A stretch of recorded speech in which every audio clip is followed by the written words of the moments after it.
I'm not gonna lie, these have been the hardest months of my life.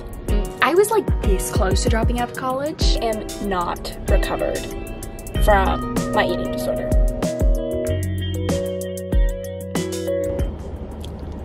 Today's today. Today, I picked up the vlog camera. Again. Ooh, this is weird. Why is this so weird? Hey guys! Welcome to or back to my channel. It's been a really long time since I've picked up the vlog camera. Every single time that I take a break, whoa. There's this squirrel. Wait.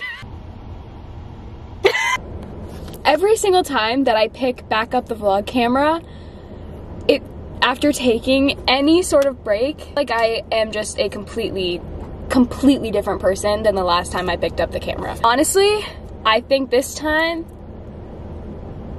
more than any other time before, and I just kept saying in my head, like, I'm gonna get to it, I'm gonna get to it, like, I'm gonna do it, but it just, like, it didn't feel right, and I didn't feel ready to pick up the vlog camera and talk to the camera yet. And I woke up this morning and I told my roommate, I'm like, today's the day. She's like, what's today? I'm like, I'm gonna pick up the vlog camera. And she just was like, yes! Because like, she knows how much I love it. And I kept telling her, I'm like, this just it doesn't feel right yet. Feel like I've gone through so much changes, like realizations in the past couple of months, and like so many hard things, I mean, that go along with just being a freshman in college, and especially after going through a lot of the things that I've already been through previously, like my eating disorder and body dysmorphia, and just like having identity in running and a whole bunch of other things. And you know, it really put a lot of things into play, and like it really just made me have to live by what I always preach to everybody else. And I just have had so much growth the last few months, and I felt like I really needed to sit down with myself and focus on me before I could put myself into YouTube videos and sharing my experiences and sharing more parts of my life when I didn't feel stable in my life. So I guess let's get into the nitty-gritty of stuff. This video is honestly just gonna be a really raw and open, and I'm just gonna tell you all the shit. All it. I'm just gonna tell you. Because I have been getting so many messages, and you guys have been wanting me to come back on YouTube, and trust me, I have been wanting to be on here, but trying to figure out how to balance doing YouTube and being a D1 athlete is, it's definitely something that I'm gonna have to work on. I think as I'm not like a freshman, I think it's going to get a lot better, because it's kind of hard to be like a freshman, and especially when you want to like film everything and like showing up to practice and like filming a lot because you guys want me to show my workouts and things like that, but I can't do that. Like, I have to be at practice, and I know you guys definitely understand that. I will start showing a lot more of my training in forms that I can show, and just like kind of my life in general. Backtrack. Let me backtrack. Since the last time we talked, I've gotten a lot more jewelry. I've gotten bangs. I've gotten 3 more tattoos. Little peace sign here. I got a little surfer girl on my ankle. I got a little surfer girl. Gave myself a stick and poke tattoo on my hand. Let's get into, I guess, the nitty-gritty of stuff and all of the things that you guys have probably been wondering. Amber, are you running? Amber, why aren't you racing? Amber, why aren't you running? Amber, are you even a runner anymore? Yes, I am a runner. I don't know why I get that question so often. If you've been watching my videos for a while, you know that I dealt with shin pain for a while. Well, this shin pain, I was running faster than ever. We did our first race back, which I filmed, and there's actually a whole vlog over it. I ran an 18:02 for the 5K first race. It actually ended up being not a very good race for me. Like, I just didn't feel very good, so it was in really good shape. And after that race, literally everything just went downhill with my shin, because I just kept running through it. I was like, oh, I'm fine. And it got to the point where I could barely walk to class, and I was like crying just to kneel down to like get something out of like my fridge or to tie my shoe. And I still, with a lot of pressures from just like, you know, you have coaches, you have teammates, and you want to be able to go out there and run. And if you're not running, it can feel almost like you're a burden. And that's something that I have definitely felt. And, you know, the main thing is that like how you feel is only a reflection of yourself too, because I can allow myself to feel that way, or I can allow myself not to feel that way. So that's something I definitely have been working on, and just like focusing on me and my health, and not really worrying about how other people may feel about me being hurt, or if I have some sort of issue, even whether that's mental or physical. I just kept running through it, and it got to the point where it was affecting every single second of my life, and I couldn't even like sleep without feeling it just throbbing and really, really hurting. So I got x-rays. I also got x-rays on my like hamstring. They thought I might have a femur fracture.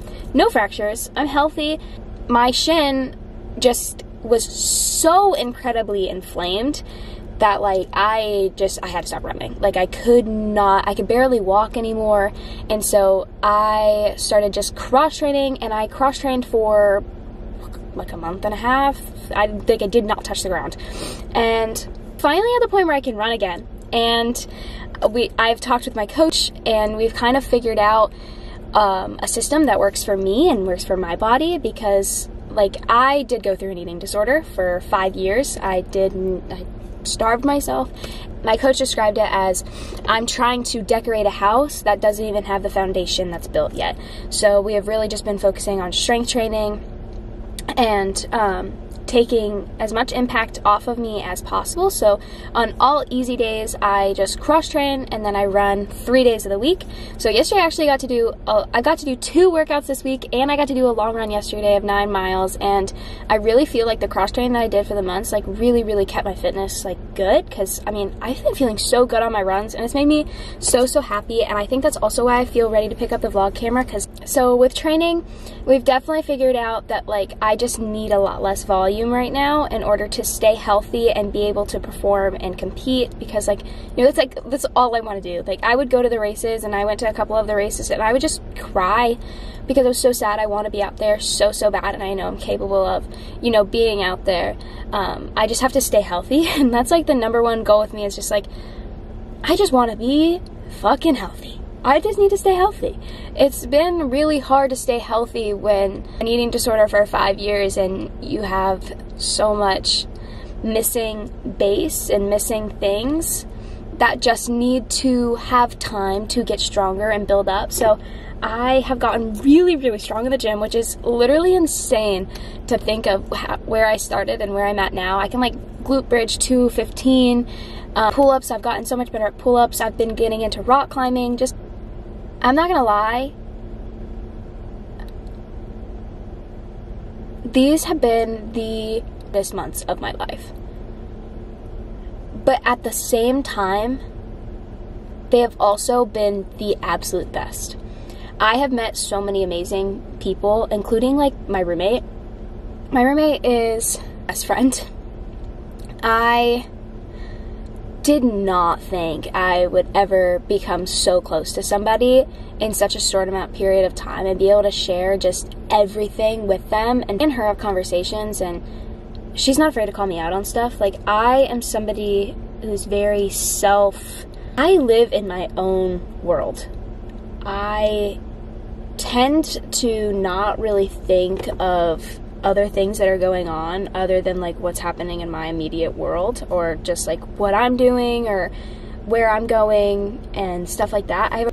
Even when it comes to like being friends with people, or like going out of my way to do things with people, or just like things like that, because I'm so like in my own world, if that makes sense. And having a roommate like Sonia is amazing, because she's not afraid to call me out on things, and I can also call her out on things if I need to.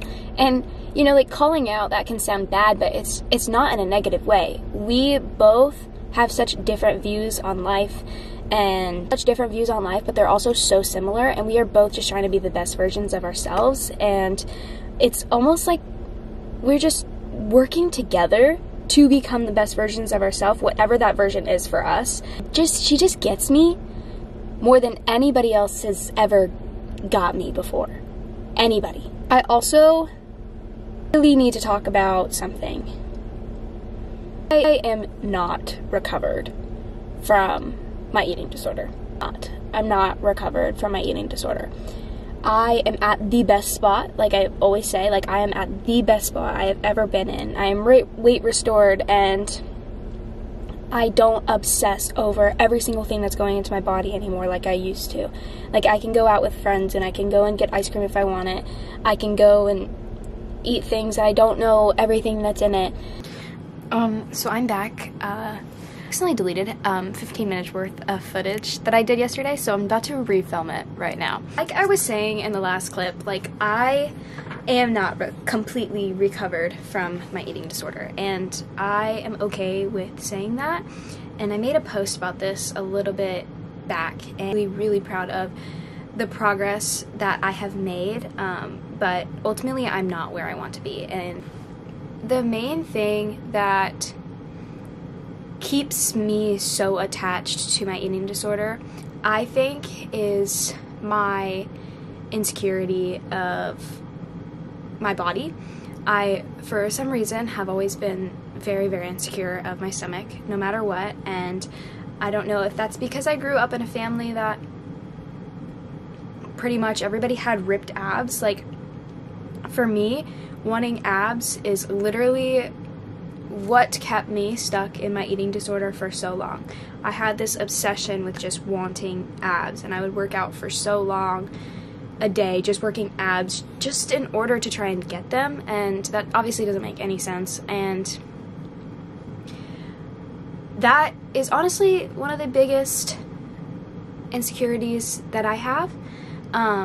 And having abs and not having abs does not make you a better or worse person. And I think that realizing that and coming to the conclusion that, like, I don't need abs to be a good person or to be Amber. Like, I'm Amber whether I have abs or I don't have abs. And that is, like, the least important thing about me. And I think realizing that has helped me so much, but it's also wanting them for so many years, and like that's kind of what kept me so tied to my eating disorder, which is so weird. Like, finally kind of just like saying that's always something that's kind of scared me to say, but that is ultimately like what kept me in my eating disorder for so long. That's the very shallow reason of why, and like the thing that was always in my head. But I know that eating disorders are because of a lot of different things. So definitely struggle with being insecure about my body, but I'm at the point where it's like I am the most confident in myself than I have ever been. I am more confident in myself now without abs than I was when I did have abs and I was unhealthy. I would rather be healthy without abs than unhealthy, unhappy with abs. Like, that just doesn't make any sense. My second cup of coffee today.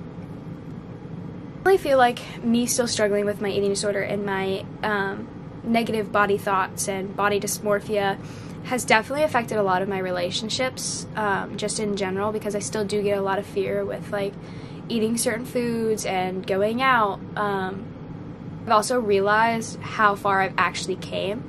Like, this Thanksgiving was the first Thanksgiving in 6 years that I actually ate the food that my mom cooked.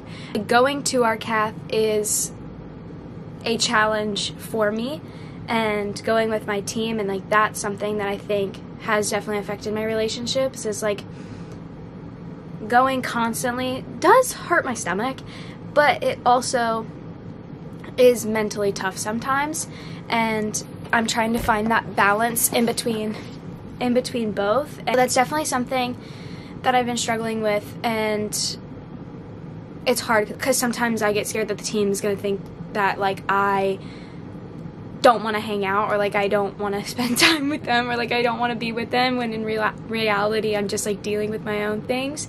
And it's something that I am going to work towards and like work to get better at. And like, this is so weird, me telling this to the camera, like sharing it with the world is kind of crazy, but I also want to. Also,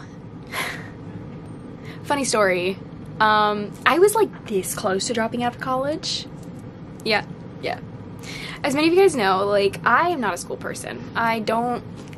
School is just like not my shit. Just like, it's not me. It's like, it's just, these bananas are me. This is school. This is me.